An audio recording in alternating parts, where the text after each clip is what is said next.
The landmark changes seen in each of the Chancellor's most recent budgets is no accident. Rather, they're a sign that the financial landscape for Britain's retirees is in the middle of a period of dramatic change.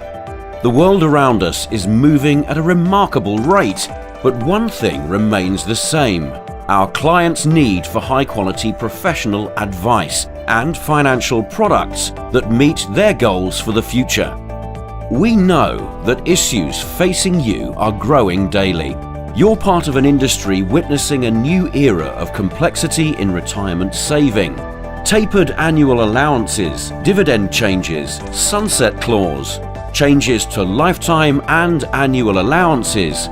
Just some of the squares on the board in a giant game of opportunity. Welcome then to James Hay's 2016 Retirement Wealth Symposium. With some of the biggest names in the industry brought together on the same stage, it's a dynamic and fascinating way to pick up in-depth knowledge. So, whatever strategy interests you, this symposium will give you the insights you need to support your clients and grow your business. James Hay has been meeting the retirement and wealth planning needs of advisors and their clients for more than 30 years. Over time, our business has grown as your businesses have grown, but it's still built upon the same things it always has been: the knowledge and expertise that comes from more than 3 decades administering pensions and investments.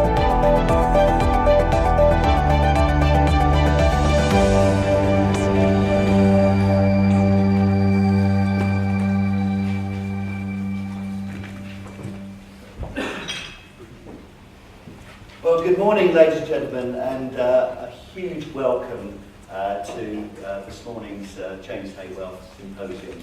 And this is the 3rd time now that I've hosted the event. I had the pleasure of hosting it, and each time I come, the crowds and the audience get bigger and bigger. So James Hay must be doing an awful lot right, and it's so good to see not just so many people I recognise from before, but also new people as well.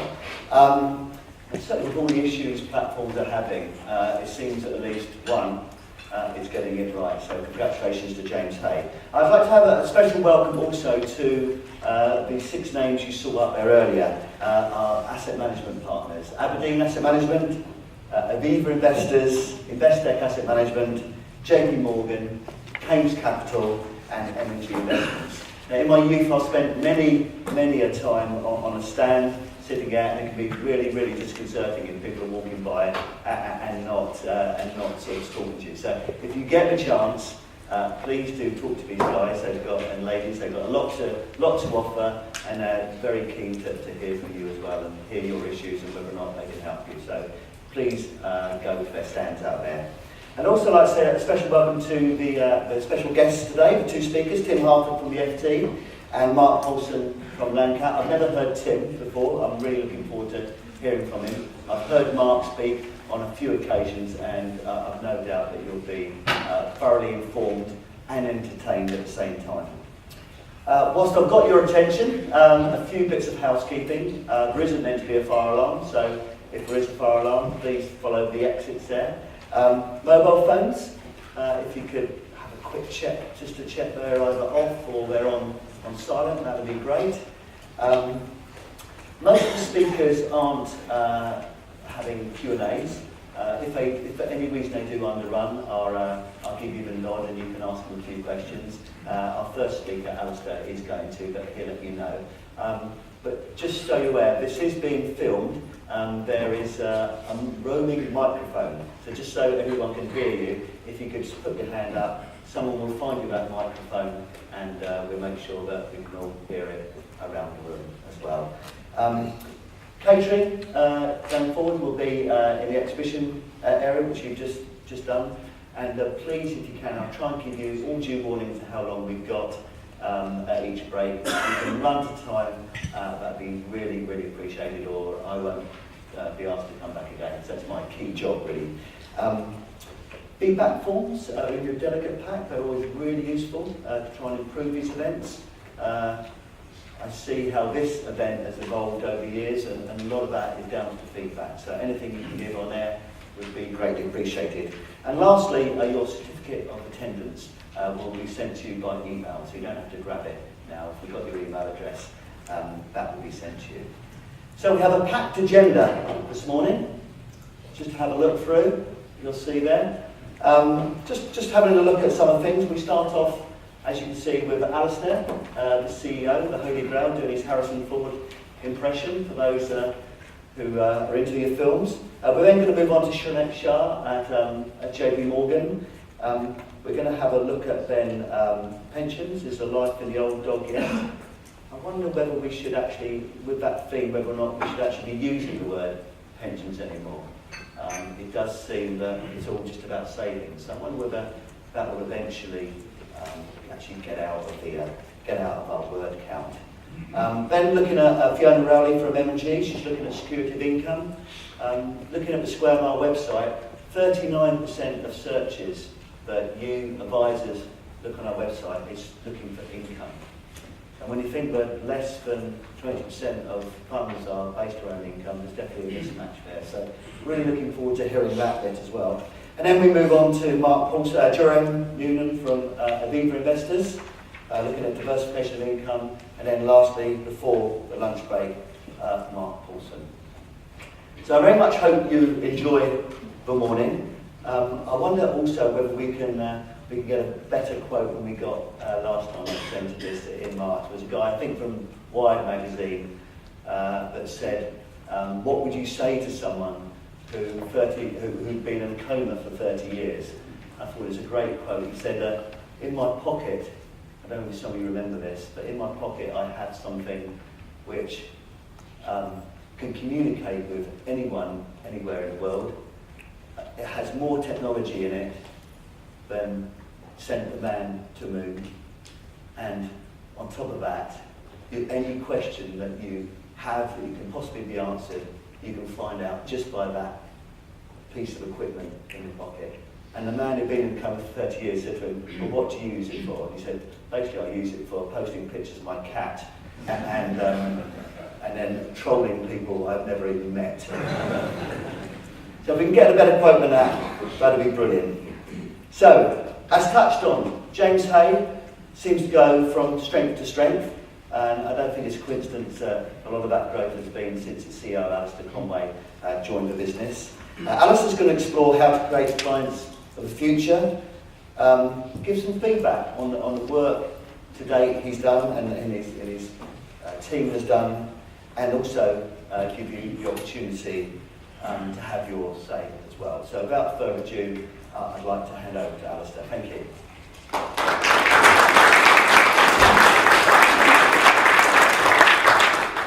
Thanks, Mark. Good morning, everybody. The Holy Grail. What do we mean by that? For us, there's two components to this that we'll be looking at. Firstly is a sector that begins to do a better job of educating and informing the wider population. The education piece has come out a lot, and I'll talk about it in a minute, over the last few years, about the role we all have to play, be you advisors, platform providers such as ourselves, the media, etc., in getting people to better understand the challenges of financial planning, particularly around retirement, which has become very topical, and to improve the way we as a sector, profession, industry, whichever word phrase you prefer, looks to actually engage and reach out to those individual investors, clients, and clients. So I'm going to touch on both of those areas because they're areas that we have an interest in. And this stemmed from research that was appearing about 12 months ago. I talked about this when I was last on this platform. And the regulator at the time was doing a lot of thinking about where it was going next in terms of advice. The retirement space was particularly topical. And we said at the time that we wanted to become involved in the debate around these topics. We were interested in the research. We think a lot of the research was very good. And we wanted to use some of the evidence gathered by that research being carried out when we went forward in terms of our thinking. Now, I'll be very, very clear on one aspect of what I talk about today. None of the things I'm talking about which are forward-looking replace the need for us day in, day out to get it right in terms of the products we offer, the way we deliver our service, etc. This isn't instead of, this is, as a profitable company, the sort of things we need to be thinking about in the long term, whilst making sure we're doing the things in the short term and getting those right as well. So this for us is thinking ahead of where we go next in terms of what we do as an organisation in two aspects. Now, of all that research carried out last year and some of the promises being made about what we'd expect to see, frankly, a lot of the material that came out was a bit of a damp squib. The review of the advice markets, apart from indicating the polluter may pay one day, was about all that came from that, although I think there is more to run on that topic, and I don't think the regulator's finished in terms of its thinking around that space. Pensions were either going to change, weren't going to change, move to ISAs, not move to ISAs. I think, again, the government's postponing. I think there was an element of political decision-making going on at the last budget, but that topic won't go away. I think it does go to the point that Mark was alluding to, which is actually what most of you are doing, or what most of what we do now is manage pots of money, irrespective of the wrapper they're sitting in. But the constant that remains, despite just those two papers being a little disappointing, or a little bit narrow in their scope, is around the way that we communicate with the end investor. And that's not because we're trying to communicate around you, but because we recognise we have a role to play in supporting you in the way you communicate and how we communicate with you. It all informs the overall picture the end investor's getting. So, what we found from the research last year when we went through the analysis of it, first of all, the research is very good. I think that the regulator at times, I don't know about anybody else, we all find very frustrating. In terms of the research they did, looking around the world in terms of the way people behave, the way different countries choose to offer up pension solutions. Some countries mandate things, other countries put pension dashboards in place, other countries leave it to the investor and their advisor to work it out for themselves. The research was good and very interesting in terms of the analysis of the way people think. And what the conclusions were that came out of the analysis of people was that people are somewhat messy in the way they think, somewhat illogical, somewhat emotional. And therefore, often our sector struggles in the way it engages. Often helped if you're involved because you smooth out the rough edges of the sector generally, but generally as a sector we tend to apply a logical process to customers and then we expect them to grapple and understand it, when actually the way their minds work is very different. And I've got an example for you which, when I was shown it, I was rather sceptical about, but actually came round to it in time. I'll show you the example in 1 second, and it's very much led us to start thinking about how we align our thinking to the way people's minds work and the way they want to engage with things, particularly online, rather than us taking our product, rolling it out in a formulaic way and expecting them then to adapt to the way we think. So reaching out to them and going in their direction. And we've done quite a bit of work on this, and I'm going to allude in a minute to a product that we're about to bring out to the market in the next few months, where we've engaged a design psychologist, Paul Davies, who will talk to you in a minute, in helping us begin to think about how we design a product going forward. So, what's my example of how the brain works? And can we go for one slide, guys? Thank you. How the brain works and how I looked at this particular example and concluded I thought I knew how the brain works, and then realised that it wasn't as clear as I thought. So, this is a smiley face, a smiley Sid. It's one of those things that flashes at you when you're going too fast. Okay, it flashes the smiley face or frowny face, and then it puts the speed you're doing. So if you're driving into a 30-mile-an-hour limit, you will look and go, oh, I'm over the speed limit, and that kind of frowny face, and if you're doing the right speed, that comes a smiley face. Now, I then turned around and said, well, isn't it better to put a speed camera up? Aren't they more effective? You know, those yellow boxes? Having got caught for the first time and avoided them for years and got caught for the first time the other day, I think speed cameras are pretty effective at the moment. With any yellow box I see, I tend to slow down. So I said, when someone turned around and suggested to me that this was more effective, a smiley face, than a speed camera, I said, no, don't buy that. I just don't buy that. My logical brain said to me, a smiley face won't let me slow down, but a camera that might take my photograph of my car will. Okay, but that's my logical part of my brain. Okay, the part of my brain that actually makes decisions is something I've recently discovered called the midbrain, okay, which is linked to my emotions, not to my logic.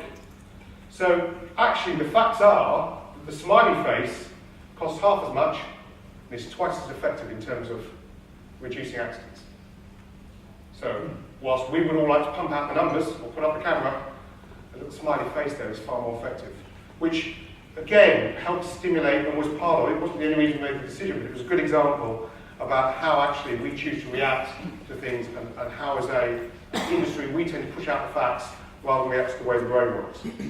So in terms of what does this mean about what James Hay is doing, there's two areas that we're working on currently as an organisation. First of all, we want to do much more around helping with the education process and the role that the regulator would demand of us, I think you would demand of us, about feeding out information about how retirement works, how the retirement landscape is changing. And a lot of this will be around producing information, background support, and educational material. And we do think we have a role to play here, and certainly when I talk to the regulator, they feel we have a role to play here as well. Not to bypass the work that you do, but to complement the work that's done, and to ensure we get end investors engaged and understanding some of these things before they get anywhere near your offices, so that when they walk in the door, they're an easier client to deal with. As we do things, we will communicate and tell you what that looks like. More immediately, in the short term, we've got some specific work that we want to carry out in terms of how we actually build products. We have a particular type of product we're working on at the moment that we will bring to market in the next 2 or 3 months. And that will very much invent a new way of us taking product and offering it up to you, the advisor, and the end investors that you're dealing with. And to explain a little bit more about how that works and some of the logic behind it, I'll ask Paul to pop up and just give a bit of background. Good morning. So I'm a design psychologist. That's an odd title. Really, I'm trained in behavioural psychology and how people make decisions. So Alistair alluded there to the way that at the moment the industry is really thinking about how people think far more than they ever have. It's not really that new. If you go back to Adam Smith used to talk about the logical and the emotional decision maker. And we're actually going back around to that a little bit more. So actually what I've been doing is starting to think about that. And the smiley sieve is a good example. But actually, it's not an example that's that close to finance, so I wanted to give you something a little bit closer. An experiment that came out, they asked a group of people, well, they gave a group of people a sum of money and said, very simple choice, where would you like to invest your money? And they gave them 2 choices. They gave them a portfolio which was 100% stocks, and a portfolio that was 100% bonds. And they said, where would you like to put your money? They could put it in one, they could put it in another, they could split it between the 2. So what do people do? They split it 50-50. It's not a bad decision to make. You don't quite know where it's going to go. One may fail, one may be okay. Pop it 50-50. So the experimenters learned from this. They said, okay, we've got another group of people in. This time we're going to redesign it. People wanted a 50-50. That's what they wanted. So we've made a balanced fund for them. We've designed something to help them make their decision far easier. And they asked this second group of people, where would you like to put your money? Where did they put their money this time? They split it 50-50, yeah? Now, why did they do this? Is this illogical? And is this word illogical that comes out quite a lot? It's not really illogical. What's happened is people are uncertain of what to do in this situation. Finance is not an area where everyone is comfortable with. So when that happens, they often fall back on rules of thumb. This, as psychologists call this the diversification heuristic. So you can't really tell people talk about the diversification heuristic. We kind of know it as don't put all your eggs in one basket. If you don't know the facts and you're not engaging in a logical way, you step backwards and rely on this rule of thumb. That's how we make decisions. And one of the best ways to help people overcome decisions like this is to engage third parties that's emotionally unattached from the decision. And that's obviously where financial advice comes in. It can take people away from being emotional, and it can help them be far more logical about it. However, we're all human. As emotionally unattached as we want to be from our clients' portfolios and outcomes, we do want the best outcome for them, and we are human. So what we've been doing as a team is been going out and interviewing people. We've been out to several people who are in here, interviewing the whole team, financial advisors, power planners, financial assistants, to see how you, on your daily basis, go about giving advice, acting with the online portals, filling out the forms, phoning up the sales team.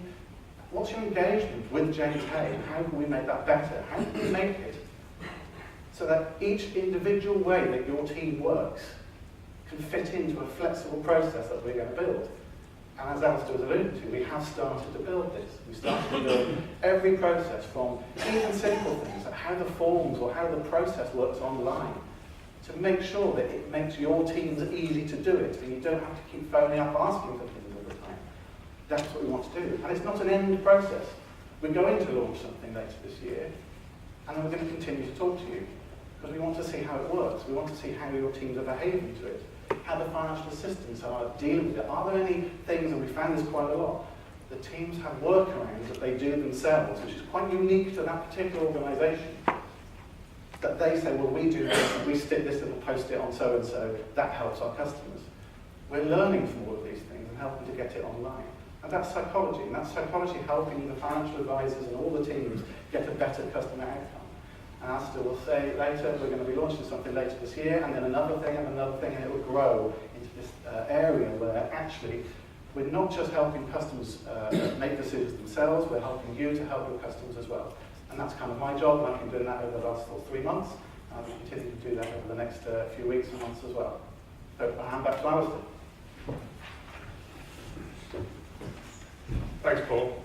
I think the key message I'd give you around the approach we've taken here is that we're just trying to do something that steps away from the norm. We've got a great team within James Hay. We've been working on product, services, etc. for years and years and years. But this is an attempt by us to really move the dial on, because if I look more and more at the business that we run and the way we work with you, if we don't evolve that on, all we end up doing is ending up going in a decreasing circle in terms of the challenges, especially as we have more complexity now, which all of us have to deal with and try and manage through, more regulation, etc. So anything that allows us to become more effective in the way we communicate and deal, the better. And the more we can take our first principles and use the expertise of people who've worked in other sectors to help us do that, I think makes good sense. The test of that will come when we push out our first example of it. And as Paul said, we will go on iterating and learning. So we were talking about it over breakfast actually, a sort of beta period, where we're putting something out, people are engaging with it, and we learn stuff. And there will be things that you'll tell us work really well. There'll be other things you say you'd like us to tweak, and that's great. That's exactly what we want, which means when we get to the next phase or the next thing we want to bring to market, that will look good too. And this isn't about us inventing whole new products or whole new ways of doing things. It's trying to make the things we do today and we'll have to grapple with better and easier to use right throughout your organisation. And if you have got investors going online, and a lot of you do push your clients directly online to get information, etc., we're trying to make that look better and more effective too, because ultimately that will make everybody's life easier. So 2 key themes for us. We will go on unashamedly working on the education piece, using some of the things we're learning and discovering as a result of the work we're doing around developing out our product suite, and helping that to educate and inform the wider market as background noise, as supporting our efforts, and actually bringing a practical solution to market in the short term over the next few months, bringing it out, recognising the fact that it'll iterate and improve and change as you give us feedback, beyond the feedback we've already received as we've devised and developed it. All about us trying to do things in the future slightly differently from the way we've done them in the past, with an aim of becoming more effective in supporting you, in supporting the challenges you've got with your clients as we move forward. Because I recognise that a lot of the challenges will be answered by some of our other speakers today about how you manage funds, how you combine your portfolios, etc. But if we can create environments in which doing that is a lot easier, that has to make good sense for you and for us as an organisation. So thank you for listening. Thank you to Paul for his contribution, both today and over the last few months and going forward. Happy to take 2 or 3 questions before I finish, if anybody's got any. On any topic, including those that we've talked about, or if you want to ask Paul a question, he's probably going to give you much more interesting, exciting answers than I am. Yes, sir. I believe that a pensioner age 95 ought to have an annuity. I'm not necessarily sure that a pensioner age 70 ought to have an annuity. But how do you think as an industry we can manage so that maybe by the time people are 95, they have got annuities, because for them, longevity is the big risk. Yeah. I mean, now we have, it used to be you bought annuity at retirement, so we actually had a sort of automatic mechanism now at some undefined time between 70 and 90, I think the industry ought to have some trigger that makes us look at that issue. Yeah. How do we manage that? Well, listen, I think it's, first of all, I think, go back to the research a year ago, when people were asked whether they liked the features of an annuity, guaranteed income, potentially escalating, would last the rest of their lifetime, they tell you they really like it. But the annuity word became a bad word, as is pensions, because of probably some of the mis-selling issues we've had in the past. So there's a real danger that the language we use, it's again one of the reasons we're doing this piece of work, is getting in the way of us doing our jobs properly. I think the blending of flexibility against guarantees is one of the big challenges for the sector going forward. It's a massive challenge about whether platforms can support that or not. I'm not sure how well that can effectively be done. Others have looked at it in the past. I know that David Ferguson's looked at it in the past. I think it's quite difficult to pull off as a solution. But I think that's where you as advisors have a massive role to play. I mean, I think the opening up of the post-retirement era is just a huge opportunity for this room, just huge. If you think about where the wealth, you all know that, but the opportunity also carries an awful lot of responsibilities. So whether that becomes automatic trigger points that every 5 years or something, you know, you the advisor or we as the provider or who's sitting on funds have to remind people about the option, I don't know. But I do think that's all part of what we're all grappling with at the moment, trying to find a formula that everybody feels comfortable balancing the flexibility with the guarantees. And I do think it's a massive challenge, as well as being a massive opportunity. But the language we use and the way we describe things and the formulas we push out, I do think get in the way of people really getting their heads around what they really care about, really what matters to them with their finances. And we're unashamedly going to keep on banging this drum because we think it's a big issue. Certainly if the research is borne out, which I think it is. Anybody else got any questions before I finish or one anything for Paul? In that case, enjoy the rest of your day. Thank you for your time.